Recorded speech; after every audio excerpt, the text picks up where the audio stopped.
Bueno, ya tenemos el resultado de las pruebas y siento comunicarle que hemos detectado una enfermedad que afecta a los pulmones muy seriamente. Pero, ¿cómo puede ser si yo estoy sano? Lo siento, pero es que de verdad últimamente están habiendo muchos casos como el tuyo. Y es que el cambio climático de estos últimos años ha estado afectando a las personas de una manera muy brusca.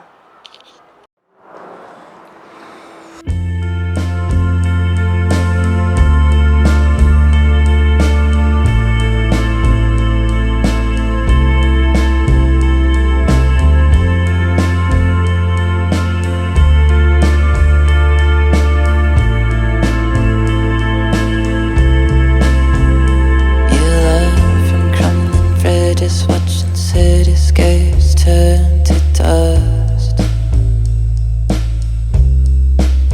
Filming helicopters crashing in the ocean from way above. Got the music in you, baby, tell me why. Got the music in you, baby, tell me why.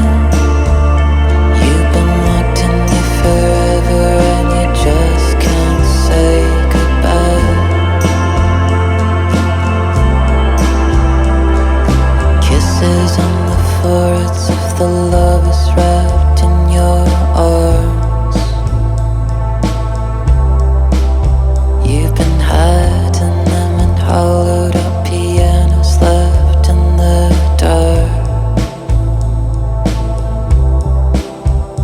Got the music in you, baby, tell me why.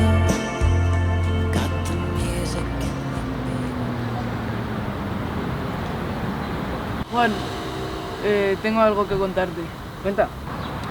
Que me han detectado una enfermedad que no se puede curar. ¿Qué dices? Sí, o sea, es irreversible. Bueno, pues que sepas que en las buenas o en las malas siempre voy a estar ahí apoyándote, ¿vale? Vale.